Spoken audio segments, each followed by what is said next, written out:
Halo, semangat pagi semua sahabat Pioneer, semua sahabat Diralji dimanapun berada. Semoga semua sehat ya.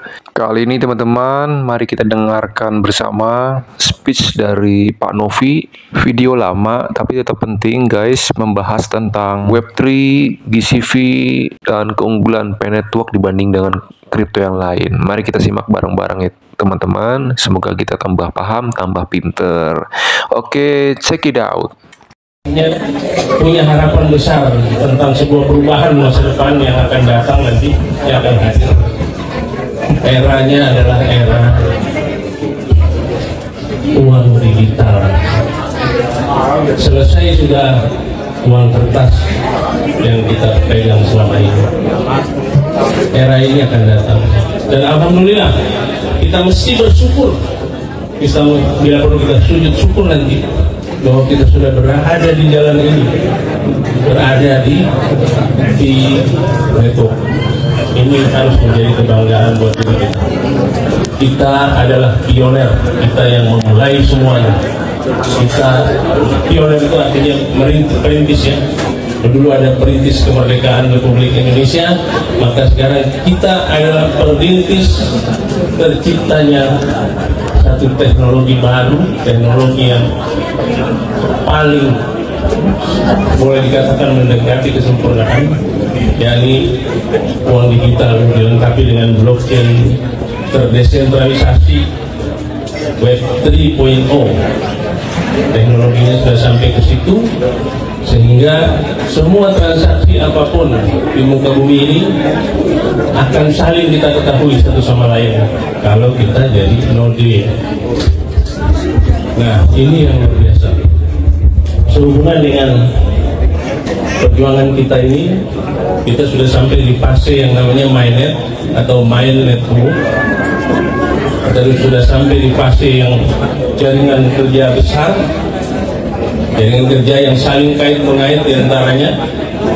Kita sudah sampai di sini dan disebut bahwa ini adalah jaringan tertutup atau enclosed mainnet. Nah, enclosed mainnet ini yang harus berjalan adalah ekologi. Jadi sebelum saya sampai ke ekologi, mungkin perlu penjelasan sedikit bahwa keunggulan daripada P-Network adalah memiliki tiga hal. Tiga hal ini, pertama adalah teknologi. Teknologinya itu sudah luar biasa, belum ada tandingan ya, karena dilengkapi dengan jaringan kerja yang sangat besar, yaitu network, dilengkapi dengan cara menambang yang paling aman dan nyaman lewat handphone bapak, itu yang belum pernah dulu ditemukan oleh orang. Saya saja dulu nambangnya masih pakai mesin bising, kalau taruh di atas itu bunyi, tetangga protes, kita pindahin kan, tapi listrik mahal, jadi terpaksa kita harus beli listrik. Kerjasama dengan orang PLN karena memang juga banyak kan masih suka yang begitu-begitu, tapi itu kan kerja yang namanya Spanyol ya, kalau nyolong jadi haram. Nah ini udah kita tinggalkan, kita nambang di HP kita, keringat kita sendiri beli atau mungkin dihadiahkan atau apa saja, tapi ini murah teknologinya, kemudian nyaman, green, tidak merusak lingkungan seperti mesin-mesin atau PGA yang kita pakai buat nambang. Nah ini luar biasa, itu teknologinya.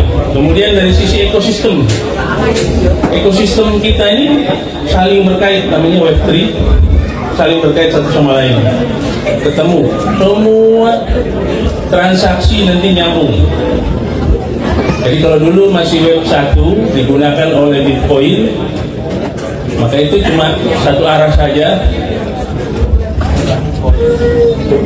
teknologinya masih lambat, tapi nilainya kita lihat sendiri kan, Bitcoin bisa sampai segitu besar, tetapi belum bisa dipakai untuk transaksi lain, tidak bisa di yang namanya konversi. Kita harus withdraw, kita harus tukar ke USDT lewat exchange, kemudian dari exchange dijadikan uang balik rupiah dikasih ke kita. Dari situlah nanti kena pajak, pajaknya dipajak oleh dikelola oleh Bapepti karena masih jenisnya komoditas. Kemudian Ethereum itu masuk ke generasi kedua yang sekarang kita rata-rata dunia menggunakan, yang ada NFT, token dan sebagainya, itu teknologinya Ethereum. Nah, itu pun masih belum sempurna karena transaksinya belum saling terkait satu sama lain. Kita mesti tetap juga jadi token, jadi NFT, baru bisa belanja, baru bisa apa gitu, semua belum sempurna. Artinya masih jenis komoditi, tapi dengan teknologi sudah saling berkait, hanya belum saling muter gitu. Nah, di teknologi ini, BP Network ini masuk ke era seri 3, internet seri 3 yang disebut-sebut oleh Presiden Jokowi, itu sudah saling berkait satu sama lain. Nanti Pak Buhori punya aplikasi itu masuk di Web3. Jadi kita sudah bisa konversi di situ karena ini adalah mata uang, dan kalaupun nanti harus ke exchange, maka kita akan menyediakan exchange-nya sendiri. Exchange sendiri itu supaya nilainya tetap stabil, nggak fluktuatif kayak seperti dengan koin-koin lain. Kalau ada bapak ibu yang main koin tentu tahu. Nah, saya sampai saat ini juga masih ada beberapa koin micin yang main, jadi nostalgia soalnya ditinggalin nggak enak buat jajan roti semua itu apa, minum kopi gitu kira-kira. Tapi masuk di network ini dengan teknologi yang dan ekosistem yang luar biasa. Nah, di sini sudah ada anti money laundering, anti pencucian uang. Kenapa bisa anti pencucian uang? Mungkin Bapak Ibu tahu Node yang disebut itu. Nah, Node itu adalah satu jaringan. Node itu rantai catatan yang setiap hari mencatat setiap transaksi yang terjadi di dalam era Web3. Node kita ini akan digunakan di seluruh dunia untuk mencatat setiap transaksi yang kita akan masuk ke era uang digital. Rupiah juga sudah menjadi digital. Insya Allah bulan Juni rupiah itu ketok palu beredar, rupiah digitalnya harus mempercepat. Tadinya kan rencananya 2025, tapi rupanya pemegang kebijakan keuangan di negeri kita dan BI menyadari betul kalau tidak dipercepat maka Indonesia akan ketinggalan zaman. Jadi bulan Juni nanti akan ada kejutan besar, rupiah sudah digital, akan memudahkan kita. Nah, kalau sudah digital, mau transaksi, mau ngirim, mau apa, pakai apa? Pakai blockchain terdesentralisasi Web3. Nah, blockchain terdesentralisasi Web3 punya siapa? Punya Pi. Itu ekosistem. Kemudian kita punya yang namanya ekologi atau interaksi pasar. Di dalam di browser kalau Bapak klik itu ada marketplace di seluruh dunia. Kemarin disempurnakan lagi dengan lewat hackathon atau semacam lomba untuk menghadirkan marketplace di dunia. Ini luar biasa, hal yang luar biasa terjadi dan perubahan dunia akan segera sampai kepada kita. Nah, di sini 3 hal yang dimiliki: teknologi, ekosistem, dan ekologi. Inilah yang menciptakan yang namanya utility atau utilitas, ya, kebermanfaatan, kegunaan. Nah, jadi kan ada juga yang masih tanya tuh yang lu itu uangnya dari mana katanya? Lah ini uang. Nah, disinilah kita ciptakan ekologi dalam lingkungan kita, maka terjadilah uang itu. Uang itu kesepakatan nilainya, bukan dibentuk oleh apa. Nah, dasarnya kesepakatan. Kesepakatan siapa? Kesepakatan kita bersama. Kita ini siapa? Pioner Indonesia. Pioner Indonesia dalam deklarasi Ancol tanggal 26 Juni tahun berapa bos? Tahun 2022 ya. Nah, itu sudah menyatakan dihadiri lebih dari 6.000 orang dan itu paling terbesar di seluruh dunia. Itu menyatakan nilai kita adalah $314.159 per 1 dolar. Kemudian konsensus di Cina. Kalau konsensus di Cina, konsensus global di Vancouver, kita ngetoknya pakai deklarasi Indonesia. Langsung mendukung itu. Nah ini kan luar biasa. Dan kebetulan peserta hackathon yang kemarin, termasuk yang menang di mana-mana, ada 300 lebih, 380-an.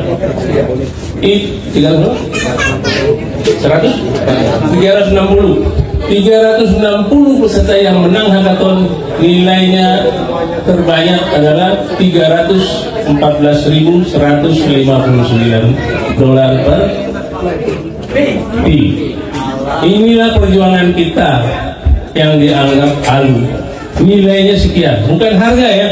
Jangan sebut-sebut harga untuk Picoin, karena Picoin itu nilai karena dia adalah uang, bukan komoditas.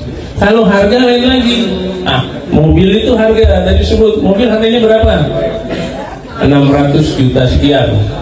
Kan tinggal dikonversi aja ke 0,18 0,18. Oh ditambah pajak kan 0,23. Masih ringan. Itu harga kesepakatan antara komunitas yang berbeda. Itu namanya harga.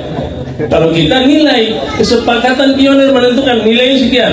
Jadi ada orang yang mumet-mumet gitu, masukin ini, oh ini harganya tidak terbentuk. Bagaimana vendor ini? Vendor nggak punya hak untuk menentukan nilai koin pi. Tapi yang menentukan nilai koin pi adalah Stellar Consensus Protocol. Stellar Consensus Protocol atau konsensus bintang. Bintangnya siapa?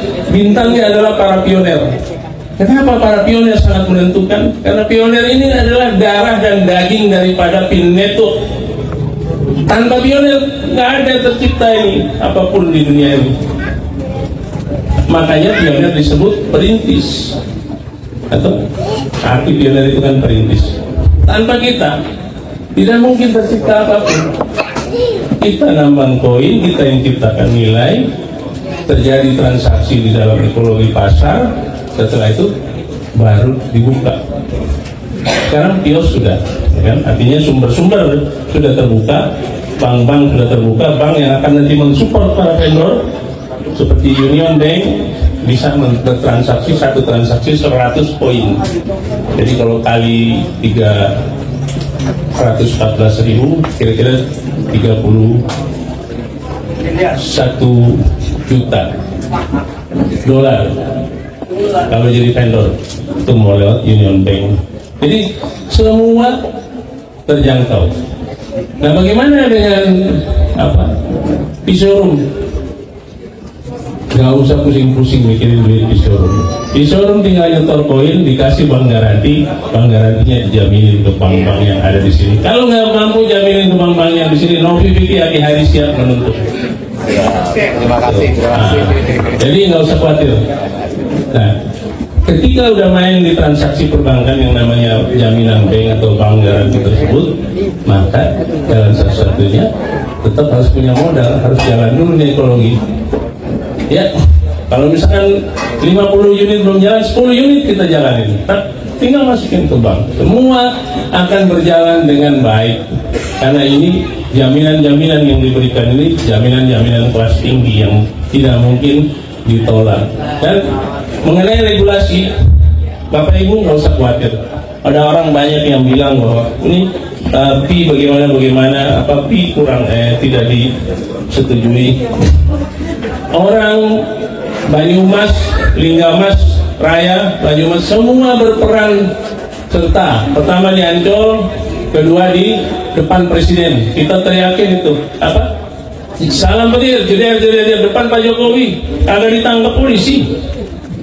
100 panitia itu orang Pinneto dan itu masuk dalam rangkaian acara kenegaraan penutupnya tanggal 28 Agustus tahun 2022. Ya. 22 ya, itu kira-kira.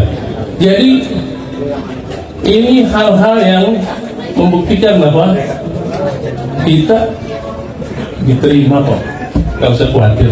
Apalagi di ujung zaman ini akan berlaku, akan berjalan rupiah, kertas, uang kertas, apapun jenisnya di seluruh dunia itu akan dihentikan karena merusak lingkungan, nebang pohon sekian banyak, produksinya jadi mahal. Nyetak satu uang kertas itu nyetak 1.000 perak dengan 100.000 perak sama aja nilai pengerjaannya, kan nilainya kecil tapi mahal ya, ongkos cetaknya. Nah ini dihentikan, jadi kita nanti uang itu nggak perlu lagi pakai nebang pohon, bikin pabrik kertas, kemudian pabrik tinta, mengerjakan percetakan, itu nggak perlu lagi. Uang tinggal bapak handphone, yang penting handphonenya jaga jangan sampai hilang, itu aja. Atau kalau hilang paspornya itu inget-ingetin semua, dicatat-catatin, backup termasuk prasasti. Kenapa? Kalau prasasti yang uncustodian ini sampai hilang dan bapak sudah available balance, maka poin bapak hilang. Jangankan hilang 2, 3 atau 10, hilang 1 saja itu sudah penyesalan karena nilainya tinggi. Makanya jaga betul. Ini mumpung masih ada kesempatan di hari ini tanggal 15, 14, ini sekarang tanggal 19. Udah 4 hari ini KYC berjalan terus mengejar kita. Yang belum KYC dikejar suruh KYC. Kita sudah punya di menu itu kita sudah bisa lihat di MyNet, kita sudah bisa undang referral kita, sudah bisa kita undang. Cuman tetap saja berjadwal ya, walaupun tetap kita undang biar dicatat di algoritmanya di network, sehingga tahu ini yang belum KYC. Kita undang semua ya, Bapak Ibu Saudara, silakan itu referralnya diundang. Jadi langsung klik itu ada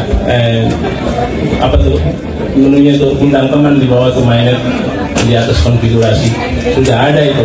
Nah, silakan Bapak undang referral Bapak Ibu semua sehingga semua bisa KYC. Persyaratan untuk open MyNet salah satunya adalah KYC-nya harus 80%, dan itu disampaikan oleh Nicholas Kokaris.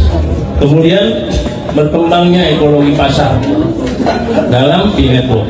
Mudah-mudahan ini semua berjalan sehingga open MyNet akan segera tiba. Kalau open MyNet sudah tiba, kita sudah nggak pusing-pusing, semua pintu-pintu terbuka. Amazon jalan, eBay jalan, Alibaba jalan, shop jalan, bank-bank semua jalan. Kita bisa datang ke bank mau berapa, tapi tentu ikut ketentuan. Yang bisa dilakukan sekarang ini untuk pribadi-pribadi cuma 1,5 kalau nggak salah ya Pak Bor ya, 1,5 pi. Tapi kalau 1,5 pi itu habis, maka tentu ditambah lagi kuotanya, bisa 2-3 pi 1 bulan. Tapi saya lihat sih awalnya habis nih semua nih, 1,5 pi kan cuma 7,4 miliar, pasti habis tuh 2 jam mungkin habis ya. Yang urutan spiral. Belum toko-toko ini kan kebutuhannya habis selesai. Jadi saya yakin akan ditambah lagi. Jadi nggak usah khawatir ya Bapak Ibu semua, kita sudah di ujung jalan, kita sudah sampai dan sangat dekat dengan kejayaan daripada era digitalisasi. Amin.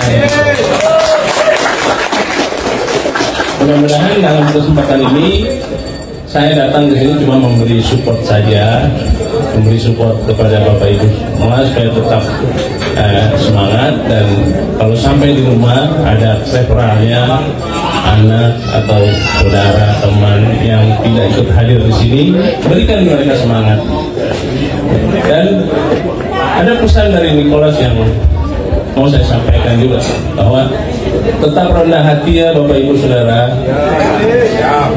walaupun kepada teman yang menghina sekalipun, karena memang dia tidak berbakat untuk menjadi seperti bapak. Tetap rendah hati, usahakan bisa tetap dibantu, angkat ekonomi mereka. Karena dengan mengangkat ekonomi daripada sekeliling kita, maka Indonesia akan bertumbuh. Itu yang paling penting. Jadi jangan dendam. Anda semua ini orang-orang terpilih, nggak gampang ada di sini, di Pineto ini nggak gampang. Ini kumpulan orang-orang baik. Saya ketemu banyak saudara, saya ketemu banyak sahabat yang luar biasa di Pineto.